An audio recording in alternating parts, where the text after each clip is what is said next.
या था अपनी दुकान ते पढ़ाया मेरी आदत है मैं क्या आओ विजिट करो पीरा चक दे विच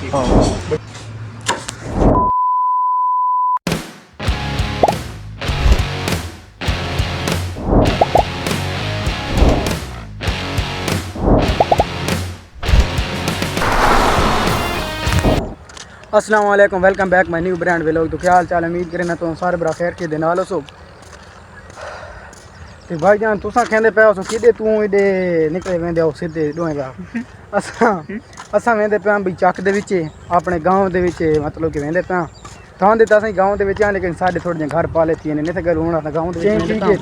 फिलहाल आज भी असा दुकान ते उत कोई शै शू घेने आ मेरी आदत है मैं कोई शै शू घेनी शै शू घेन के बात तक ते व्लॉग कंटिन्यू करेने असा भाई घरों निकले हां ते टुरदा फिरदा भैया था अपनी दुकान ते पढ़ाया ये साडे अपनी मतलब पूंजियां ये दुकानां से बैठे ना दा ओनर उमेर ओनर है तू ओनर के मतलब के मालिक हां मालिक ये भैया ना दुकान दा मालिक के किराए ते जेरा चाचा है ना मतलब कि समोसे रखे हैं तो किराए ते बैठो ते ना ये दुकान छे पकाया इथु दे समोसे टेस्ट करसा आगे तो मैं खांदा रहना आज उमेर दे नाल आया थे समोसे खजा ते अगर पानी पड़नी वीडियो अच्छी लगी है तो लाइक मार कर लाइक कमेंट सब्सक्राइब कर दो। समोसे आ चुके हैं भाईजान। वाह वाह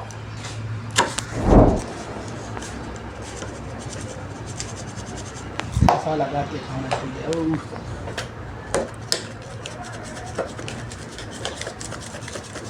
थोड़ा घास है यार निकल था बेकोने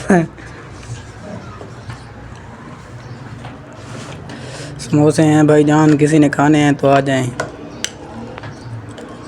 तैयारी करेंदा पे अगला भी लोग असा थ्रैकी वर्सेस उर्दू चैलेंज करने से गलू मैं थोड़ी मेरी उर्दू विच मरेंदा पे क्यों जो अगले मतलब कि चैलेंज दे हरा नहीं ये गलू पहले प्रैक्टिस चंगी होनी है बकाया कैमरा समोसे खाने दा वनु सत बिस्मिल्लाह इतना सा कले खा बना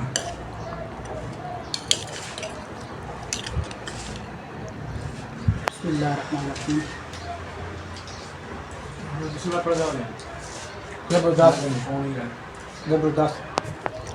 खा के ते लोग अगली कटी में पेने हाथ दे विच कमी दे पानी पी के 10 रुपए पानी पिया टेस्ट करेंदे हो भाई बड़े मजेदार समोसे ये सारी चक की बड़ी मशहूर दुकान है आओ विजिट करो पीरा चक के विच बड़ी अच्छी है बिहार बड़ा बैठ है तो लाजमी तुसा विजिट करना है। अस एक प्लेट खादी बैठे हैं ये होर ही खाते पे तो लाजमी तुसा विजिट करनी है। बड़ी मशहूर दुकान है चाचा शाहजहान की मतलब कि दुकान है तो बड़ी मशहूर है तुसा लाजमी इतने आने विजिट करनी है ते खा के ना खा के ना बात है तो लोग कंटिन्यू करेंगे। असा दुकान तो फिर किधर ते समोसे ही खा देने शाही बात खा दी कोई नवा पापड़ा है ये का नाम इमली वो तो बनी हुई है ते पापड़ का नाम है इमली ते बड़ा अच्छा पापड़ है अस चास नाल खाते जाने ते ये है भाई सारे चक की वायरल दुकान जिथे अस खाते होने समोसे खा के ते सलूने वास्ते उमेर किते भाई ना दस यार कुरकड़े कुरकड़े आह कुरकड़े ते नाल भाई साढ़े एक और फ्रेंड ही साकू मिल गए भाई फरूक ते हुण असां कट्ठे घर वेंदे पे ठीक हो गया बकाया बाय बाय खुदा हाफिज।